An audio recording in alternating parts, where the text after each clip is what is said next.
that. But I love the fact that he said like he wasn't listening to how people were saying it's so hard, because that's it. What he said, that's all he heard. And I was kind of like, I'm similar to that, but I wouldn't go around saying it to piss people off. But like, Yeah, and it's a real Irish culture thing. We love oh yeah, telling the worst case scenario, and wait till labor. Jesus, that's the toughest thing I've ever been through. And I was the same as you. I was like, I don't want to go in with that mindset, screw this. So I kind of like thought positively of it. It's the same as anything. I think if you put your mind into a good place and think of things, like it's still going to be hard. Everything's hard, right? Everything worth it is hard, but it's still more enjoyable when you, like you said, you go into it with a kind of a, I'm going to enjoy this. I'm going to make the hard, rewarding or whatever it might be. But it's a great analogy that your man has. It's just like, it's only hard if you think it's hard, if that makes sense. Yeah, brilliant. Cool. I'm half thinking, should we just put that in the podcast because it's a good intro? But Katy, anyway, Yeah, welcome to the podcast. Thank you for having me. No problem. And for those that don't know you, well, first of all, I'll backtrack a second. Actually, I'm not sure if you know or are aware of this, but I ask this to everyone: in 10 seconds or less, what is it that you do? So I do a lot of things, so 10 seconds isn't enough time, but I am the co-owner of Nikafit Studios, which is a small group personal training gym in Wicklow. And within that company, I am the kind of head of accountability. So helping people get results within our system. I'm also a yoga teacher, a full-time mom, and all the other fun bits in between. But that is kind of me in a 25-second nutshell. Fantastic. Head of accountability. I like that. That's brilliant. And how did you get to where you are now? If we backtrack a few years, how did you get into the fitness game? So if we go right back, I have like a sporting background. I played hockey my whole way through school, my whole way through adulthood, pretty much. I played club hockey, so I was active. I always knew that being active was something highly important to me. I then went to UCD to do a social science degree because I really knew I loved working with people and I wanted to do something that was going to make a difference. I felt quite young at the time to go into social work. I felt like it was something I wanted to maybe revisit when I was a little bit older and had a little bit more experience under my belt and those kind of things. And in the meantime, I was kind of twiddling my thumbs, what will I do? And my mum actually suggested to me, well, you love fitness and you go to the gym, why don't you do something down that line? I was like, okay, you just kind of do things because you're bored. And then of course got into it, absolutely loved it. Started working in a commercial gym, teaching classes, boot camp style stuff, all that stuff. And then I think what really kind of lit a fire in my belly was when I was 22. I came off the pill. We're just going to get deeper. Yeah, I came off the pill, wasn't getting periods. Just got really interested in my own kind of natural cycle, why I wasn't getting one, all that kind of stuff. Was diagnosed then with PCOS, which basically meant I had an issue ovulating. At the time I was single, I had no interest in having kids, and I kind of was like, this is something that I should probably figure out now rather than waiting till that point. I actually had a client who was going through IVF over and over and over again, and she turned to me and I remember so well her saying, God, if I could tell myself something at your age, it would just be, just go for it. What are you waiting for? Figure it out now, put your career on pause, like do all these things. And I remember being like, yeah, it just sat with me. I was like, I always wanted to have kids young, and I always wanted to be something that wasn't too stressful, all those kind of things, because unfortunately for so many people it can be. But yeah, it kind of lit a fire in my belly. I was like, right, I gotta figure out what my body's doing or not doing in my case. I went in and got scans, and I remember so well a nurse telling me, I said to her, like, I'm into health, I'm into fitness, I'm into nutrition. Is there anything I can be doing to kind of help this? And she said, oh, I'm really sorry, honey, it's just hormones. And I remember being like, what? And like the medical system, they're dealing with such big world problems that I felt like it was kind of that thing of, this isn't really a problem right now. You're healthy, you're young, you're fit, you're happy, all these kind of things. So I felt like it was brushed off a little bit. So then I that's where I got really into nutrition, like really into hormones, really into like just female health and nutrition in general, how it affects your body and how it affects the kind of like processes of your body. And anyway, long story short, figured it all out, like constant weight training, adapting my diet to kind of help my insulin sensitivity, and focusing heavily on mindset. Got really into yoga, meditation, after like experiencing like how much stress impacts the body, all that kind of stuff. So I kind of got really into this side of life, and that's what kind of drew me then into wanting to like give back that same experience, that life-changing experience I got through going down the road of health, fitness and mindset. And I got all my periods back, and I had babies absolutely perfectly. I got pregnant quite easily and naturally, and did it young, which I always wanted to do. And only because I was really curious and really driven did I turn those statistics around. I didn't become one of the statistics of people who end up becoming really obese or getting all these negative, impacts, and then maybe having a lot of trouble down the line. Now, I know obviously, I was lucky, I was already set up in that position. I was already into these things. So it's not as easy for everyone, but there is a lot of information out there, and there's a lot more now, which is great. Like even I've talked to Dr. Michelle Hone from the Fit Clinic on my podcast, and the amount of information that's available now is so amazing. But when I was going through it, I felt like there was none, and it felt like there was no hope, so I kind of wanted to be able to get into something that let me give back or let me help people change their lives in a way that it changed mine, and whatever that is for that person. And I started kind of personal training off the back of that. I started taking on clients, and I didn't actually have a qualification, and I just kind of started. I was like, okay, this is something I really want to do. So I got qualified. That's where I met Niall. He was actually the lecturer in the course that I did. Met him and fell in love at first sight, of course, as you do. And that was it. We I think it was our second date. We sat down in a pub and had our first drink together and said, we should try to take over the fitness world. One of these really motivated conversations of like, oh my God, between you and me, we could really go big. And that was it. We just haven't stopped since. So it's been 4.5 years of just nonstop work, just trying to push our passions, I suppose, in the same direction. So yeah, no, it's been 2 kids, 2 gyms. It's been a whirlwind, but it's definitely been a good trip. So that's kind of what got me to here. No, brilliant. And it's good to hear those insights as well, because I think people, when there's more context behind where you've come from and why you're in this game, I think as well, it creates more buy-in for clients too, but something that just hit me there while you were talking, and it's what we both do. We train people, we help them with their mindsets, we help them with their diets. But imagine if the whole population could just do that, could just train, could just eat better, sleep better, just do the basics. Imagine the amount of health issues that would just get better in hospitals and stuff. It's crazy. And I've had that exact conversation with a doctor friend of mine before, where it's kind of, why can't they just do this? Why can't everybody do it? And obviously that's a naive 21-year-old asking that question back in the day. But he was saying how so many people that are looking for a solution to their problems want to go to doctors and hospitals to get this fucking pill to feel better and to lose weight and yada yada yada. But you touched on it there from a perspective of, let's say, the personal issues that you were facing, and you were just told, oh, it's your hormones, just accept it, and you're probably going to be thrown some medication. That was kind of it. That was as much as they'd done. But you had that kind of routine and foundation already built, and you built on that. And now you are where you are. It's just fantastic to hear that. It always brings up that question in my head of, imagine if more people just trained better, ate better.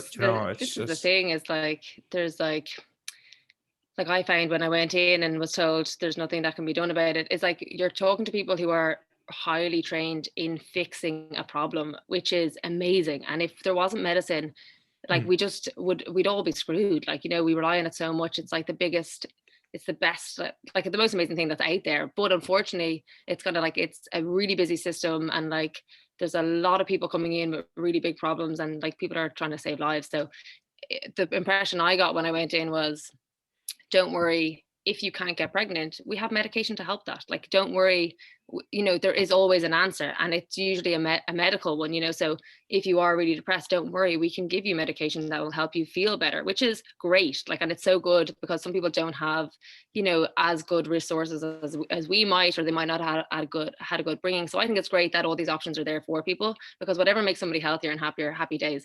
But it's the sense of just being curious. I was trying to say to be curious, why do we feel depressed in the first place? Or why are my hormones not firing the way they should in the first place? Maybe it is something genetic and it's something I can't fix, and then I can accept that. Or maybe it's something that I can with curiosity. It's if you're curious enough to dig a little bit deeper, sometimes you'll find the root of that problem. And if you can find the root of the problem, you can change your whole life, So if somebody comes in and they're I'm overweight, the answer isn't always, well, here's how you diet and here's how you do it. It's well, why are we overweight in the first place? What behaviors, what habits, what's been going on in your life that's got you to this point? Because they're the things we need to work on, because they're the things that are going to keep coming back to bite you, and they're the things that have probably stopped you overcoming those obstacles in the first place. And I remember coming out of my own journey of trying to get my cycles back and all that kind of stuff, is reading those statistics of X amount of people who have PCOS will become overweight, or they will need medication, or they will have trouble. I'm like, well, what's the chicken and the egg there? Is the person saying, God, my life is so terrible now because I have all these things that I can't avoid? And like, does that thought process then lead them on to the overeating, and does the overeating lead them to put on weight, and does the too much weight lead them to not being able to get pregnant? It's like there's a whole host of things. It's like it's hard to know what comes first. But like you said, if we can pull everything back to basics, and everyone back to basics, and say, right, are you sleeping enough? Are you really stressed? Are you working too much? Is your mindset really, really negative all the time? Like, those things can be changed. You can change how you think about something. You can change how you feel about something. And I firmly believe that what we think is what happens. So like, if you think negatively, negative things generally tend to happen. And if we think positive, and it's not that it's always easy to think positive. I would never say to them, just think positive. It's like, fuck you. It's not as easy, you know what I mean? Excuse me for swearing.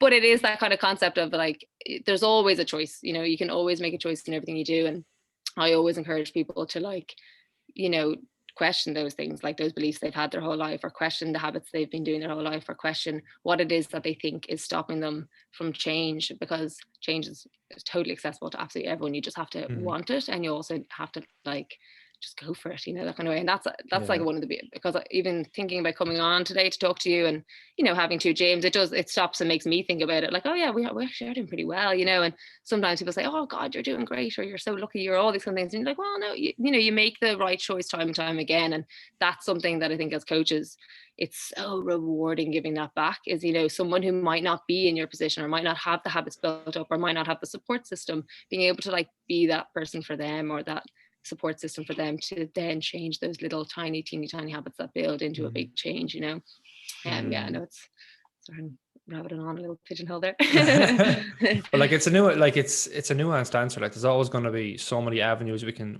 look at when people are struggling with their weight. Like, but I think an individual has to have that health seeking radar turned on in order for them to make change in the first place. Even people that do Weight Watchers and do Slimming World and those likes, and even though they fail time and time again, they still want to change at some core level. Like, but again, culture is a big part to play in this. Social media is a big part to play in this. I think we could be talking all day if we did go down that rabbit hole. But like you mentioned there about habits and behaviors with training and nutrition, and making, we'll say, body composition change, or even changing the way they view the world. But it's the same with business. Like, Nikafit wouldn't have got where it is today without consistent habits and behaviors improved upon over time. Like, you're not just going to do one thing and then it's going to get better from there. It's like saying somebody does a week of training and that's it. They don't train for the rest of the year. They're sound. So yeah.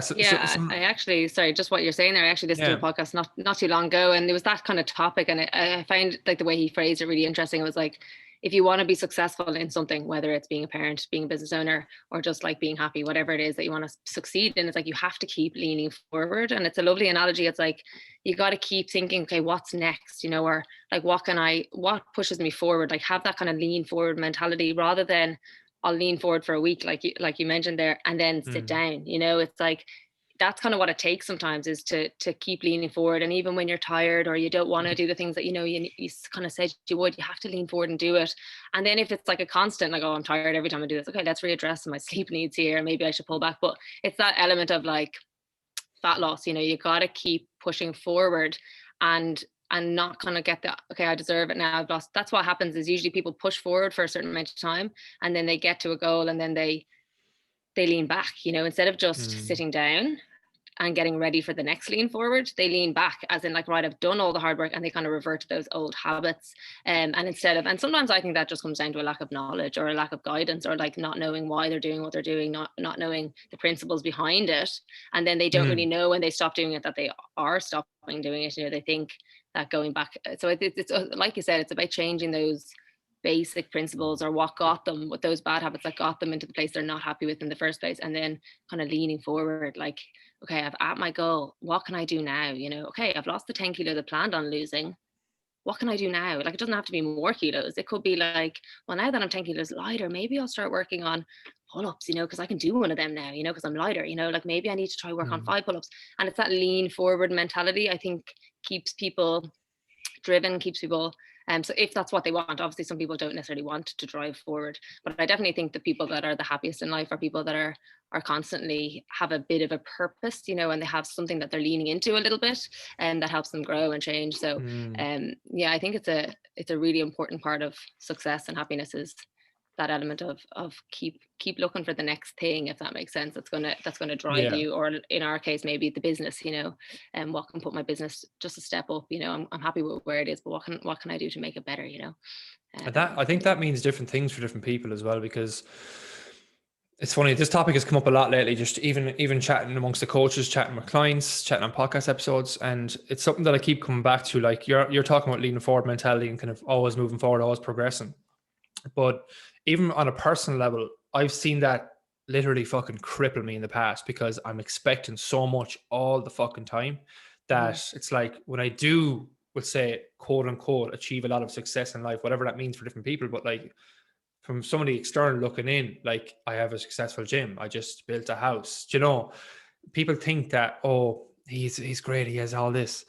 But like it's crippled me in the past from always wanting to do the absolute best with things. And I start to look at it now in a different way where, and you mentioned it in terms of coming out of a fat loss phase. Yes, of course. If somebody does a fat loss phase and then they revert back to the old ways, you've learned fuck all there. You know, you haven't learned the principles. So yes, there could be an education problem. There could be a behaviors issue. There could be an environment issue. There could be past beliefs issue. You know, there's all these different things that could be part of the quote unquote problem.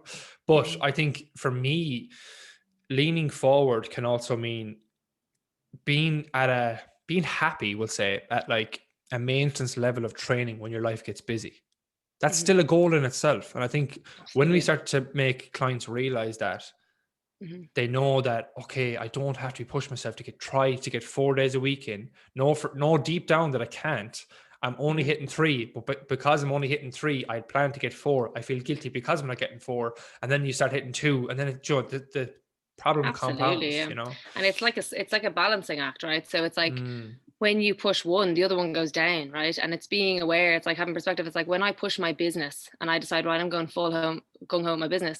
I'm going to be a shit. Am I allowed to swear on this? I'm going to be a terrible friend because I'm not going to I'm not going to prioritize going out with my mates on the weekend because I'm going to work all weekend, you know. Or like if I'm going to decide that I want to get a little bit leaner, right, I'm going to sacrifice getting my takeaways, my this and that, because that's what it takes. But I find the problem is that people they're not in or out, and they kind of have their toe in the water and they're doing too much of everything. And like you said, the best way to get fat loss, let's say you take a year. I talk in fat loss terms because it's literally what I do on a day-to-day. I relate everything back to fat loss. I'm very similar, don't worry. But fat loss, for example, it's like if you want to get to a certain point over a year, you're not going to diet all year. That's stupid, you know. And we teach people that because that's what people do. They just push and push and push and push. And like you said, and I do think if you want to be successful in something, you need to lean forward. But that doesn't always mean pushing too hard. Like if happiness is what you're leaning into, then that might mean taking time off work and being with your family. You know, that's leaning into what is going to make you successful. And that's what I think people need to realize. It's like, what are your own values? Like, what do you want? It's like, I know you came to me for fat loss, but like actually what you want is to be happier, you know. And you might be happier when you're leaner, but you might not be happier if you're really lean and really obsessed with training and tracking and all these kind of things that got you there. And now all of a sudden you have this whole new host of problems. So it's about being smart with what you're leaning into. And like, I think what's really important and what I've had to learn, and I'm sure you did the hard way, is like how much better you work when you step back, you know, or how much more gets done when you prioritize your sleep, your nutrition, your training, those things that go out the window when you open a business. You feel like this fraud who's like, yeah, well, you gotta live a healthy lifestyle and eat healthy. And you're like, well, I should probably do a bit of that myself, you know, because you're putting all of your eggs in the business bracket. But I always kind of say it's like that scale. It's like when one goes up, other things come down. And I think it's just having that perspective of like being okay with that if it's for a good reason, you know. So if you say, like, sometimes let's say we might lose a staff member and the gym just gets so busy and we just have to be back on the floor way more than we'd like to. It's like in my head sometimes I'm like, oh, this is so tough. But then I'm like, but this is the decision I made when I opened a business. Like I decided to throw myself into opening a business. So yes, it's not fun, and yes, I'm going to get less sleep, but it's still a part of what I planned, you know, that kind of way. So it makes me feel good about it, if that makes sense. But it's like that, being smart and recognizing when is pushing good.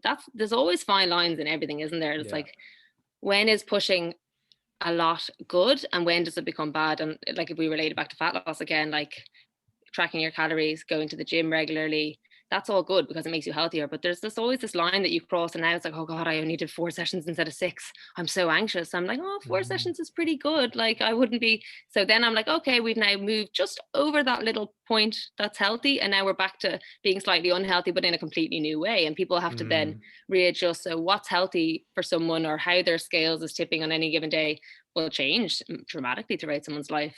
Like before we had our babies, I felt fine about putting every bit of my energy into my business. But now, if it means that I'm a crappy mom with no energy, or I'm like checking my emails in the middle of being with the boys, that now is impacting the goals I have of motherhood. I have like really high expectations of being a good mom, and I really want to do that well. And so it's about kind of like, I had to learn, and everybody learns this as they go on, is like where your boundaries are, what your values are, what's really, really important to you, and then what actions are going to set you up for success in those areas. And sometimes, like you said, that's not pushing forward, it's pulling back, but you might still be leaning into. Does that make sense? That success, that element of success. Success to me isn't necessarily money or like health and fitness. It could just be enjoying your day to day a bit more, being a bit more present, being like happy in my mind as well as physically. So it's kind of aligning yourself to be able to kind of know when to push and when to pull back. I think is a hard but really important thing for everybody, no matter what your goals are, for sure. But you mentioned the word values there, and I think it's just it's massive, really. I think James Clear describes this as what kind of identity you want to be, or like how do you want to be seen as a person in terms of your own identity. And I think that if somebody can kind of realize or figure what that is for you, and you mentioned there you want to be a good mom, like that's a value, that's an identity as a person. And if you're doing things that are clashing with that, then there's a disconnect. So if you can place, like, I want to, let's just use a generic one, which I always use for teaching purposes. I want to be strong, healthy, and fit. And like, that's, yes, it's vague, but like at the same time, it's specific because you have to do things to remain strong, healthy, and fit. But then those other things that make people anxious around training 5 days versus 3 versus 2 become nearly irrelevant, because if you're going through a really busy period at work, or somebody is busy period at work and you have a newborn baby, it doesn't mean that your training has to go out the window. I'm sure there might be a few weeks where you can't do anthem with training because you're just finding your feet, whatever, totally understandable. But I think it's nearly a culture thing too. If one area gets busy, the other has to stop, or just not. They don't even think about that. Like, the amount of clients we've had that have changed jobs and stopped their training is massive.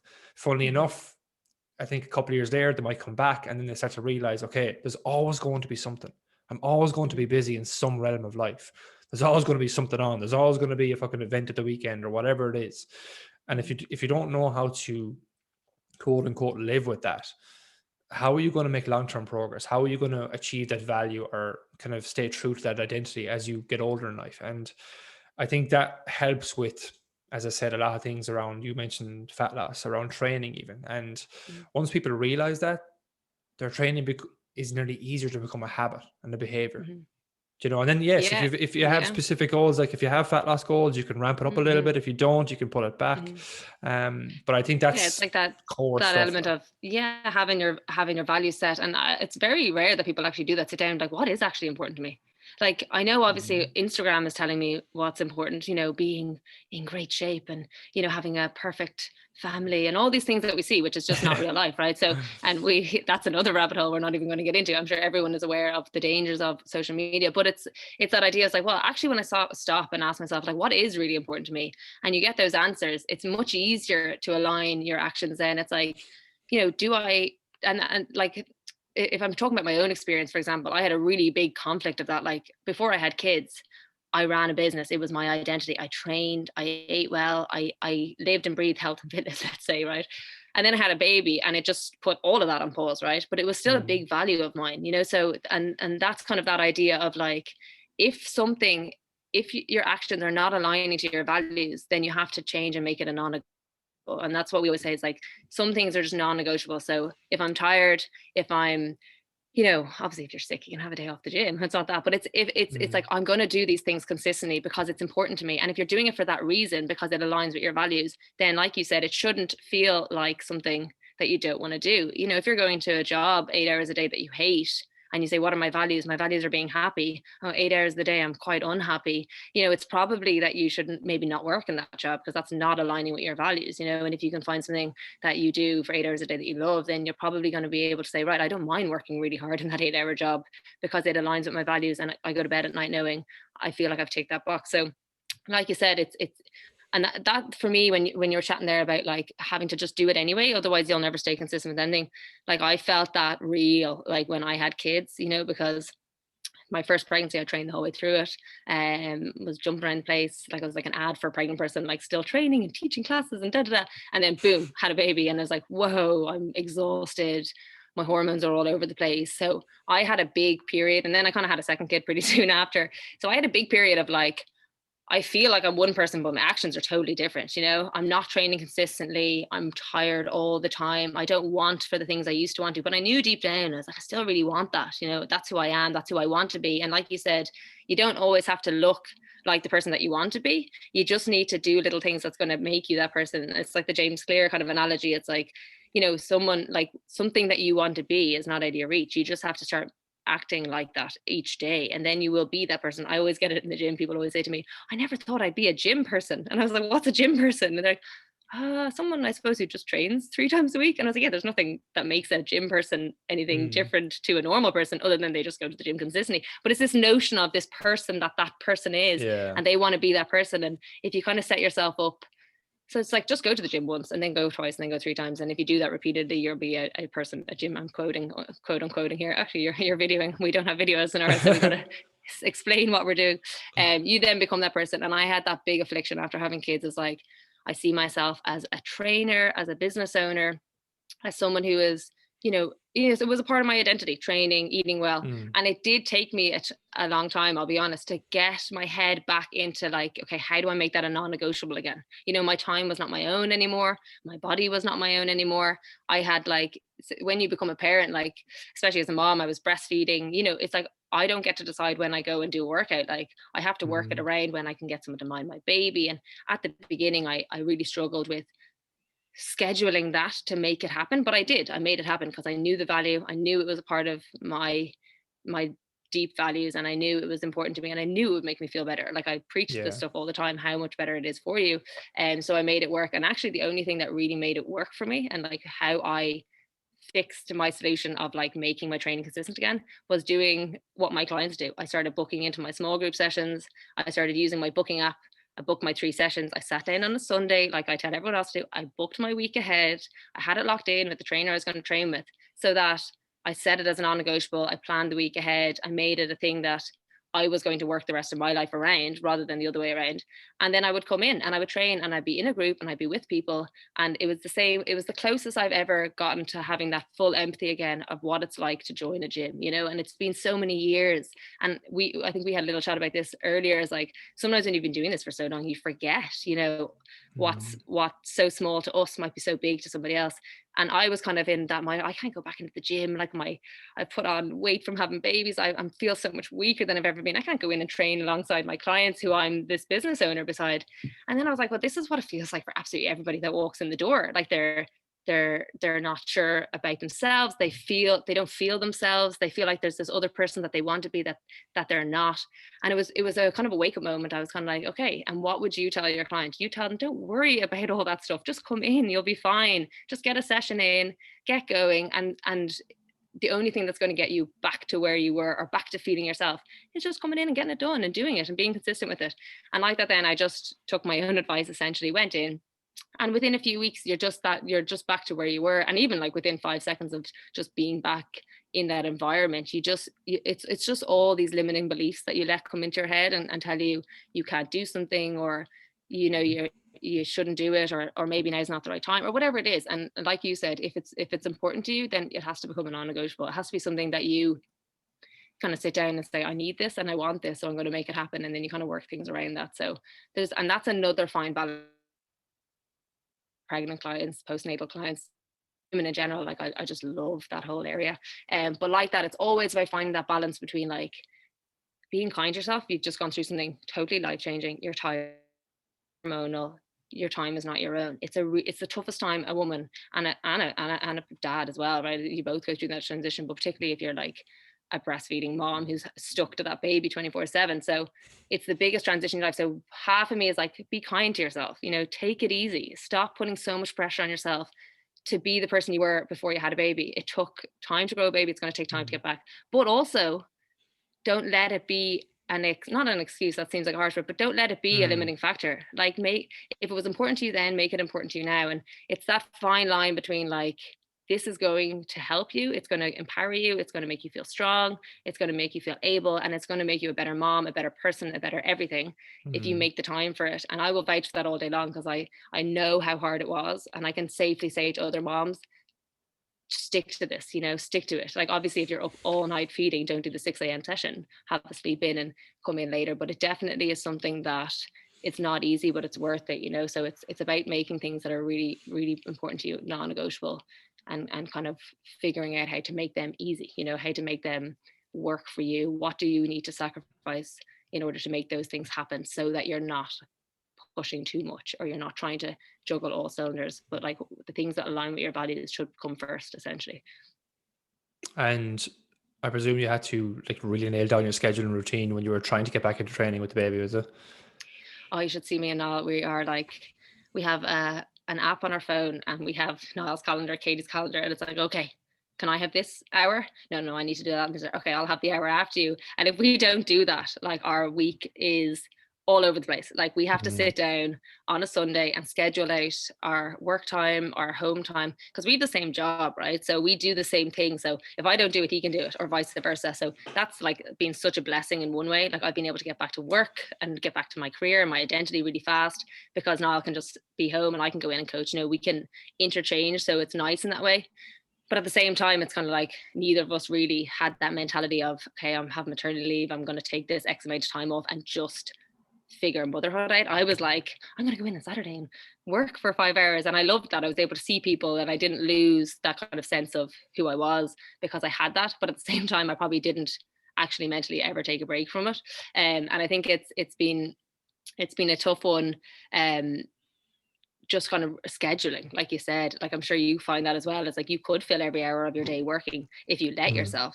But it's like where we've gotten to is like we've made like kind of hard rules in our houses. Like, when we're not working, we're not working. It's like to put the phone down, be with the kids, because like I said, one of my values is being a good parent, and having happy kids and doing whatever I can to give them a good life. And if I'm thinking about work or I'm on my phone when I'm with them, I'm not giving them attention. And like the best way you can love a kid is to just show them attention. Like, they just want to play with you, So if you're not there even mentally, they feel it. So, and that's been a big juggling act for us, is like scheduling at the week and then making actual dedicated time where it's like kid time, and it's like in those hours, so now when people say, hey, Katie, can I do a check-in call with you, or can I book you for a meeting? I'm looking at my schedule. I'm like, yeah, you can do it this time, this time, this time, this time. And it just would never even come in. And I think becoming a parent makes you really good at that, is like saying, right, I have 1 hour, I can do it with you at this hour, and that's it. Because as I said, your time is not your own as much anymore. You're kind of having to think about all these other factors and school drop-offs and, just everything else that goes on with it. So you become a lot better at designating all your work into certain blocks so that it's done in those blocks. And like, I'm really productive when I work, because I know, right, I'm not back in the office till, Monday. I got to get all my shit done now, otherwise I'm not going to get it done. So it's like I work hard when I work, and I rest hard when I rest. So when I'm off, I don't tend to like get back to emails and those kind of things. And my clients know now, like I have all my clients that I work with personally, set up on a certain day, and they know that they're going to get their call from me every Tuesday or Monday or whatever it is in my designated hours. And we go through everything. And it's a nice formal relationship. I used to be I was a yes person. I'd say yes to everything, and I'd help anyone out at a drop of a hat, which I still would. If somebody reached out to me, I would never not get back to them because I'm off. But it's more just that I kind of have like set my own boundaries, and I think it's really important that everybody does that, is set boundaries for themselves of like, yeah, no worries, I'll do that for you. I'm back in the office on Friday morning. Is it okay if I send it over to you? People are like, yeah, cool, thanks a mil. People, when you respect your boundaries, other people do too.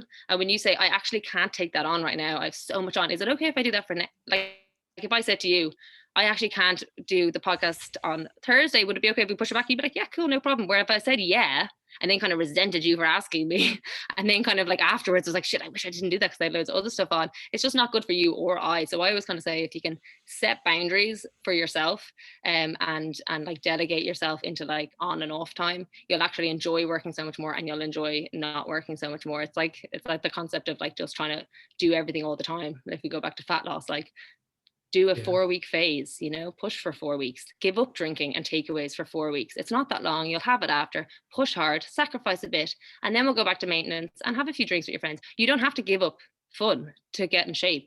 You also don't have to like you can't also get in shape by having fun all the time. You got to like tip your balance. You got to weigh up what's important to you at that given time and then make some sacrifices. But yeah, scheduling time is like the only way it works, really, is like planning ahead. And you should see our weeks when we don't. It's not fun. It's like, Yeah. I'm meant to be working today. No, I thought I was working today. How is that though? How is working with your partner? Great. Like, I love it. Like, I don't know if our answers would be the same, but I'm just I'm a bit like that. I look at the positive in absolutely everything. I try to anyway. And because in my head, I'm like, what's the alternative? So whenever I think of our relationship and our kind of roller coaster ride up to here, it's like I have nothing that I can complain about. You know what I mean? Like, we have a successful business, we have 2 healthy, happy kids, and we're both in relatively good health. So it's like in my head, it's been amazing. And like, there's pluses and minuses to everything. So there's been times when we had kids that I'm like, oh, I wish to God we had a 9-to-5 job. So we were just both at home in the evening. We both did bed, bath, and whatever together. And I've had to lean on like my family so much and my parents so much to like help out, because there'd be times where we might lose a staff member and Niall is just on the floor all week long, and it's like you're down to being a single parent, or we don't have as much of a routine. So we'd work early, we'd work late. So I wake up in the mornings sometimes and he's gone coaching. Now it's not as relevant now because of lockdown. Lockdown's been a blessing in disguise for that reason. But it's way more nonstop. Like, there's times where I wish I did have more of a mundane lifestyle so that we could be a little bit more routine and at home at the same times and those kind of things. But in general, like, I think it's been great. It's great having someone that does the same job as me. We think alike. We always are thinking of stuff together. We just bounce off each other really well. And we're actually very different. Like, I know Niall. I'm like holistic and happiness, and I just want people to be happy in whatever they do. And he is like, it's not that he doesn't want people to be happy, it's a bad comparison, but he is just so driven and so hardworking. And so I probably tip the balance in like, let's chill more, and he tips the balance in like, let's work more. And that works really well for us, because I can see when we're working too much. I pick up those kind of stress sensations really quickly in our household, and I'll be quick to, and the minute I say it, he's like, yeah, you're right, let's take a day off or whatever it is. And then the opposite, if I'm kind of like, oh God, I did that thing and it was great, I'm going to put the feet up. But, it's kind of like, oh, that's, as in like, and I'd probably rest more than I would need to. And I like that he kind of keeps me on my toes, and I kind of push, and then I keep him from getting too overworked. So we have a nice balance. It seems to work well for us anyway. Yeah, Niall's a doer, isn't he? He's just action. Yeah. But Katy, like some brilliant stuff touched on there. I think we've gone full circle in terms of like having a lean forward mentality, but not so much that impacts your life, we'll say negatively. Having values for yourself, or / identity, or what that means for you. I think even people listen to this podcast, it should set off light bulbs in your head to figure out what are some values that you want to live by, because values will in turn drive your behaviors, and your behaviors are going to drive your habits, and vice versa. And it's massive. Yeah, and something relating to that, sorry to interrupt you, is it just popped into my head there, something that I think is so important, like is just nothing in life lasts forever. Like, everything is temporary, and it's something that I always live by. And when I had my babies and I felt like I was losing that sense of myself a little bit, which I think every mother goes through, it's like you totally lose yourself, or whatever it is, somebody that's in a job they hate, or maybe they're a little bit more depressed than they'd like to be, or their health and fitness is out the window. It's like, everything is temporary and everything is changeable. And like, even though some roads might feel so long, it might feel like that end side is so far away, it's still doable. And I think you always have a choice. You always have a choice. Like, I want to be happier, I want to be healthier, I want to be more successful, I want whatever it is. You can do it. And I think the only thing that stops people is their limiting belief. So if I could make the world change one thing, it would be their thoughts. You know, it's like start believing in yourself a little bit more, start having a little bit more confidence that change will come. And when you start believing like that, you start that ripple effect of, like we talked about, like belief leads to action, and action leads to behaviors, and behaviors lead to change, right? So I think if I could make the world do one thing, it would just be to like overcome that I can't, and turn it into a, yeah, I don't know if I can, but I possibly can. You know, even that's enough to kind of make change and start change.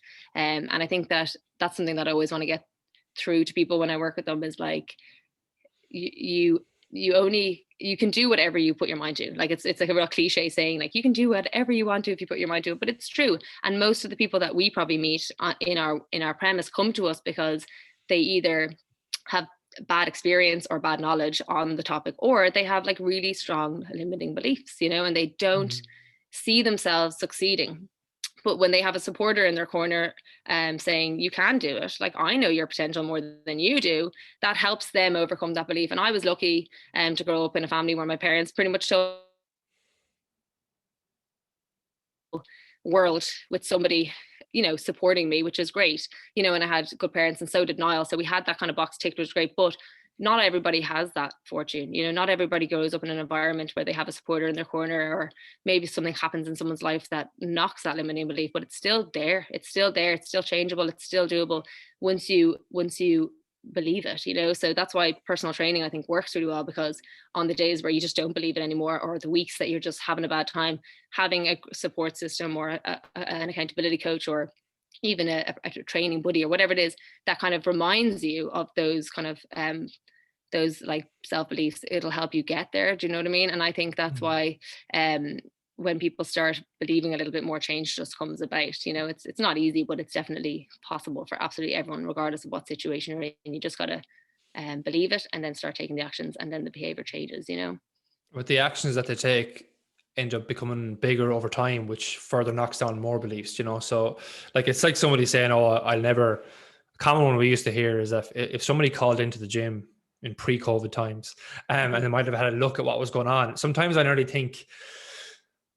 nearly try and avoid that with some people, because if someone comes in and they see fucking John in the corner who's there for 4 years and he's squatting a heap of weight, like, straight away you feel that can make them feel insecure, like, oh Jesus Christ, I could never do that. So then they're gone. But like, if we have somebody come in that thinks they can't, oh gee, I wouldn't be able to lift heavy weights now, I have a bad back, but then a few weeks in, they're lifting weights I've never lifted before, their back is feeling better, and that starts to compound even more. Yeah, that can has further knock-on effects to break down further beliefs, which is just, it's super positive, like, you know. I always like the analogy, I always like that, what popped into my head there is like comparing your chapter 1 to somebody else's chapter 24. It's like, yeah, that woman's on chapter 24, but guess what, she started at the start of the book, she started on chapter 1, we all started in the same place. But even like for me, like when I think about my own experience of coming back into having babies, like I didn't have limiting beliefs. Like, I deep down knew, like, I know I train hard, I know I can do all these things. Like, I was actually quite strong-minded in like who I was and what I could do.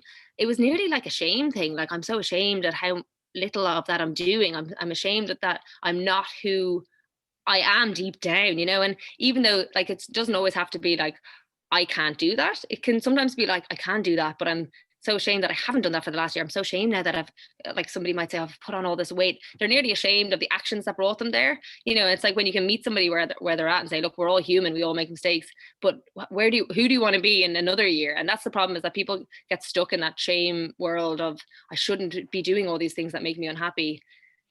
They get stuck there because they like those, like we said, that thought process keeps them there, because I always do this and I always go home and overeat and I can't do anything I put my mind to, and then they end up kind of having the bad habit again. So sometimes it doesn't always have to be like I don't actually believe in myself doing it. It's more just like I believe that I can do it, but for some reason I'm stuck, you know. So it's that idea of like just overcoming those. I think Pat Divilly actually talks about it really well. He says about like the self-talk idea. You know, if you have like a negative self-talk and you listen to that, it then leads to a negative action, which then reaffirms that self-talk, saying, see, I told you we're just going to do the same thing again. I can't do. So if you can just change, and sometimes it can be as simple as, you know, just changing one basic thing, like, and sometimes I have clients that are really stuck in that cycle, like really, really negative thinking, really down on themselves, really, you know, you get 2 days into, you know, a goal, and they've already said, see, I can't do it. I've already messed up. I can't do it. And you might just strip it back and be like, right, let's just brush our teeth every morning. Can you do that? Yeah. You know, or like I always kind of say to people, it's like, you learned how to drive a car. How hard was that when you started? It was really, really tough. Now it's super, super easy. You don't even think about it. It's like when you first stepped into the car, you probably thought to yourself, I'm never going to be able to do this. There's so many moving parts. This is just so beyond me. How does anybody drive cars and not even think about it? They're listening to the radio and on the phone and all these other illegal things, driving the car, and they're not even thinking about it. And then it's that same thing. It's like, if you can give somebody that kind of even concept, it's like, you don't feel like it right now because it's totally out of your comfort zone, but you will get there. You just have to change your perception. And as soon as somebody changes, or like you said, wants it, you know, when somebody comes in and they want it, if you want it enough, you can make a change. And that's why I think we're lucky. Like, we see people who walk into our doors already wanting it. So that change has already happened. So really what we do is we provide a space for that transformation to happen. Like, that person has come to me, they've already decided, like if they picked up the phone to join the gym, they've already decided that they're at a point to make a change. It's all the other people. And that's what I want to kind of, you know, use these podcasts to voice. Is like, if you're that person sitting at home and you still haven't made that call, that's kind of the people I want to reach more, because the people that come to us, they're already on their journey. And people always say, oh, Katy, like, thanks so much. Like, coming to your yoga classes has changed my life. I'm like, yeah, it hasn't anything to do with my yoga classes. Like, you were ready for a change. You could have started spin classes, yoga classes, no matter what, you know, you were ready, and you came in with that mindset, and then with some guidance, with someone in your corner supporting you, the change happened. But it has to come from that person. And I don't know, you've probably experienced in the past when people blame you for not getting results, like they kind of say, oh, it must be your system, or it must be the, you know, as an I didn't work well with you. But that person just wasn't ready for change, and they're still looking for external factors to change them. So when somebody is ready, and that's the group of people I think of, the people that haven't picked up the phone because they're still stuck in that place of, I can't do anything, you know, I try and I can't do anything. It's like, maybe you either haven't found that thing you love, you know, you should find something that you actually really enjoy, whether it's a personal training gym, whether it's a Zumba class. Find something that makes you want to go again. If you find something that you want to go to, you'll stick to it, you know, and then remove all of the expectation. Just remove everything that you're trying to work towards, and just focus on the little steps that are going to get you there. Join something that you love to do, stick to it, make it a non-negotiable, set your boundaries up around it so that they align with your values, and then just do it. You know, it's like, literally, if you want to have clean teeth, just brush your teeth, you know, stop thinking about how clean you want them to be, just get up and brush your teeth and do it. So it sounds so simple, but it can be so tough for people. No, it's not. I definitely think, there's hundreds of avenues we could continue talking about, like, you know, what about this, what about that, but like, this always comes into my head when especially when I'm talking to somebody who I know, like, I know what Nikafit's about. I've been there. I've been around Niall numerous times, and I know that you personally, like, really fucking care for your clients, as we do. And we don't just say it, we live it when we do it, and we do it day in, day out. I always feel nearly a bit bad for, like, not everyone can access that, you know, and that's just the reality. Not everybody can come here. Not everybody can go to you, you know, because of locations and where they live. But I think, obviously, we're not trying to say that, but I think that what Katy was bringing up on the importance of a support system, a coach, like, if you find someone that genuinely has your best interest at heart and works with you slowly and steadily to change habits and change behaviors, it is that cliched one-liner of life-changing. It is, like, it truly is life-changing when you can find that. But I always like to bring the point up that I always feel a bit bad that people not everybody can make it here, or make it to, like, the likes of Nikafit. And there's a few other gyms in Ireland that, like, I would be really big advocates for, because I know them personally. I'm sure we're both on the same page with that, like, you know, but it's vital that you can get somebody that you can relate to, that you see progress with, and they're there for you kind of as a support network to help you with your training, your nutrition, your mindset, because it's a lot more than just eating a bit leaner and training more.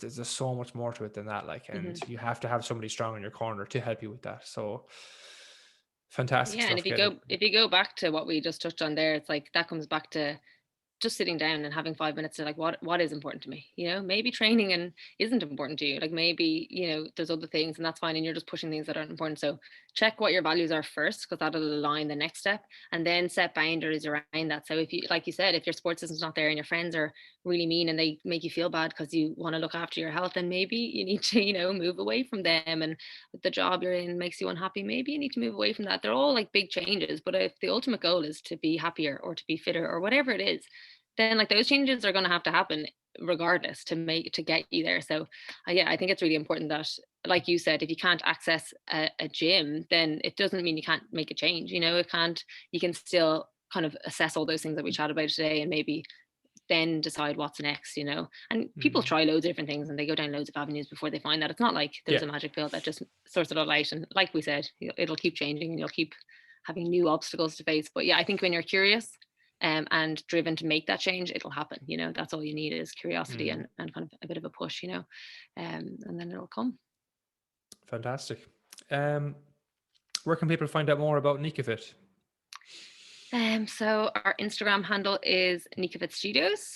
We also have a podcast, which is just sprouted up during lockdown, which is extremely enjoyable, which is called the Nikafit Podcast. And yeah, I think that's kind of our main handles. Obviously, our website is nikafitstudios.ie. And then, yeah, if you like, I always kind of, that's what, like you said, I love helping people that maybe can't, afford things, but still want to reach out. So we always kind of say to people, if you ever have questions about anything, business, babies, mindset, anything that you want help with, you can still reach out to us. You don't have to join our gym to ask us questions. So I suppose, and you guys are probably the same, like the whole reason we got into this gig is to help people. It's like that's what makes us sleep at night, and making money and doing well and all those kind of things. Everybody needs that to live. But if we're not helping people, then what's it all for? Our tagline in Nikafit is changing lives through fitness, and we always base everything we do around that. If it's not changing people's lives, then we're not doing what we set up to do. So if anybody wants to ever reach out and look for help or need support, that can't access our gyms, like, please always feel free. Fantastic. I will link that up in the show notes page anyway. And I think we mentioned James Clear a couple of times, and I will link up his Atomic Habits book, because I just think it fits in with this episode perfectly. But some massive topics covered there. I hope that it hits home for some people. And Katy, thank you very much for coming on. Thank you for having me. No problem.